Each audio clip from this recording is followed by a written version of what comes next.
Did you guys just catch what happened? Just now, even as I grabbed the mail out, I got distracted, right? It is easy to get distracted by all the things of the season.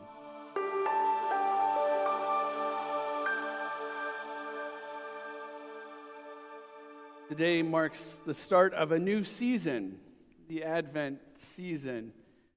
And we have been on a journey as a congregation to read through the New Testament together, right? We're reading from Matthew to Revelation, 5 chapters a week. And as Pastor Goff and I were thinking about our Advent season, we were trying to decide if we stay with that reading plan as our sermon series or if we veer off. Because Jude and Revelation don't seem like an obvious choice for an Advent sermon series. But the more we started to think about it, the more we thought, no, we're going to stick this plan out because we're in this adventure together, but also because the letters of Jude and Revelation have something to tell us. And so we're calling our Advent season Letters at Christmas. And we're looking forward to what we can learn as we wait expectantly, right? That's what the Advent season is all about, is waiting expectantly. And so I thought it would be useful if we're going to concentrate on letters at Christmas that we know a little bit about the art of letter writing. And so I went to probably, the obvious place to look for a definition, ChatGPT or OpenAI, right? And so here's what I got. It's actually better than anything I could have come up with. And it says this: the art of letter writing is a timeless and intimate form of communication that transcends the digital age. It involves the thoughtful crafting of words on paper, allowing individuals to express sentiments, share stories, and convey emotions in a way that is both personal and tangible. Unlike the instant nature of modern communication, letter requires patience, reflection, and a genuine connection between the writer and the recipient. Each stroke of the pen, the choice of the stationery, and the careful selecting of words contribute to a creation of a unique, lasting piece of art. Letter writing allows individuals to communicate in a deeper level, fostering a sense of intimacy that is often lost in the fast-paced world of text and instant messaging and emails. It's a form of self-expression that not only captures the essence of the sender, but also serves as a lasting memento to the recipient, preserving the beauty of human connection in a digital age. Now, it's slightly ironic that it comes from a digital source, but what an explanation of what it means to receive a letter from someone and have that connection come in. And I think at some point in our lives, we've all experienced the anxious waiting by the mailbox. It may be that you know a letter is coming. It may be that all of the Christmas cards, you're anxious to see how a distant relative is doing. It may be that you applied for college and you're waiting for that big envelope to say, well done, you're in. Or you may get that small envelope that says, sorry, not this year. But in some way, we've all waited and watched that mailbox to see what is coming. And I don't know about you, but oftentimes when I wait at the mailbox and I'm anxious to see what's in it, more often than not, I get junk mail, right? Something like this, 30% off Kohl's. Who needs some new clothes, right? We got that. HelloFresh. You can get your meals just right to your door. You don't have to work too much at all. Amazon knows that I love music, so 3 free months of Amazon Music. Credit cards, it's the season, right? Why not spend some more money that I don't have?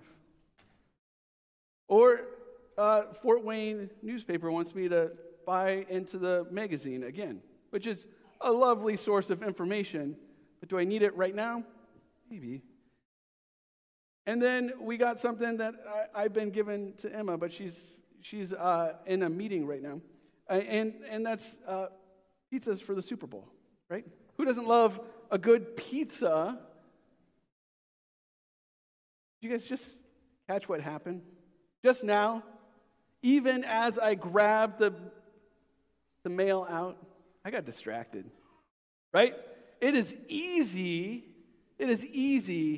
to get distracted by all the things of the season, right? And in our distractions, we may get distracted by what our neighbor has, and we may covet what they have. Or maybe we get distracted by trying to make sure that someone in our life doesn't find that present that we got them. And in our distractions, oftentimes sin creeps in. And that's our nature, right? We are sinful people. But sometimes it's really easy in this season to see where that creeps into our lives. Well, I think that's where the book of Jude comes in. Because as we look at the book of Jude, we see that it's all about helping the church not focus on the distractions, but focus on the reason for the season, right? And there's a lot of distractions that happen, and they're not new to us, right? In Matthew, Jesus says, you're going to have wolves in sheep clothing that are going to come in. These false prophets are going to come in. In Jude, he talks about individuals who secretly slipped in among you, the ungodly people, the ones that pervert grace, that don't see grace as something that they are living out, but more as something that is just kind of put aside for the distractions that are happening.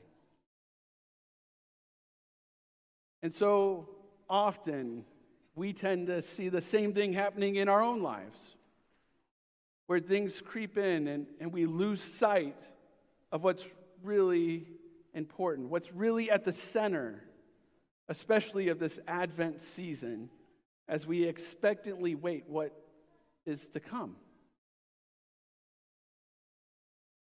And so Jude tells us just a little bit on how we can help ourselves to stay focused, right? Because we need that help. We all know that the reason for the season is the birth of Jesus. And his story doesn't end just in a manger, but it keeps on going to a cross and an empty tomb. But sometimes that's not the center of where we're at. Sometimes we get distracted along the way. And so Jude wants to remind us that it is about building up ourselves in the most holy faith and praying. That in this season, as we are waiting, it's all about Jesus and what he's done for us. And so, what does this actually look like in our lives? Well, I think Jude can help us with that too. One of my favorite kind of synopsis of different books of the Bible come from the Bible Project. And they put together these short videos that walk you through all the parts of the books of the Bible, and they give you just this little synopsis. And here's what they call the purpose of the book of Jude. Jude's letter is applying what Jesus first told his disciples. You really love me, you'll obey my teachings, and for Christians of every age, how we live is the most reliable indicator of what we actually believe. Well, that's kind of a powerful statement. How we live is the most reliable indicator of what we actually believe. And that's what Jesus is talking about as he's there on the Sermon on the Mount in Matthew 7, and he's talking to everyone. And he's talking about being on a firm foundation. That's also what Jude is talking about as he talks about staying the course, right? Building yourself up. It's knowing that you have a firm foundation that you can stand upon. Having an identity as a loved and forgiven child of God. And so Jude he encourages the church and those in the church to keep yourself in God's love as you wait. Because he knows that there's a waiting game, right? He knows that the story isn't finished yet. And so here we find ourselves in an Advent season, in a season of waiting. But we're not just waiting for Christmas Eve and Christmas Day celebrations. We're waiting for that second coming of Christ. That waiting of the rest of the story, where all will be made right and we won't have the distraction of music and pizza or anything of that nature, but we'll be able to just spend time with God and with Jesus. And so we decrease our distractions by focusing on what's really important in this season. And then we wait. We wait expectantly, right? We don't wait just to wait and sit down on the curb and twiddle our thumbs, but we know what is to come. We know what we're waiting for. We're waiting for that celebration. And as we wait, we know why the celebration is coming. We know that it's not about us and all that we can do, but it's all about Jesus and who he is and what he's done for us. And so in our waiting, we reflect. We take time and we think about all the goodness of God. We think about how he has connected into our lives, and that connection means something to us, because then we can find our identity in him and have that firm foundation. Then the storms come and we're still there. And so we wait expectantly. But then here's a challenge. Jude took up the cause of the art of letter writing because he had something on his heart that he wanted to share with the people around him. He wanted people to stay the course. Knowing who he was and the foundation he had, he wanted to encourage his brothers and sisters in the church. And I think we can do the same. I think that knowing what our firm foundation is and the identity we have allows us to spend a little bit of time writing a letter, pen and paper, and encouraging someone around us. That art of letter writing, that connection of one person to another and building that relationship. And so who is it in your life that you could write a letter to? Not because you have to, by any means, but because you know who you are, and sharing that firm foundation can be an encouragement to them. It can lift them up in this season of expectantly waiting for what comes next. And so, this season, as we begin our season of Lent, we do so by decreasing our distractions, focusing on the love of God and how he is connected to us through Jesus. We wait expectantly for Jesus coming, not just as a baby in the celebration of Christmas, but also the rest of the story.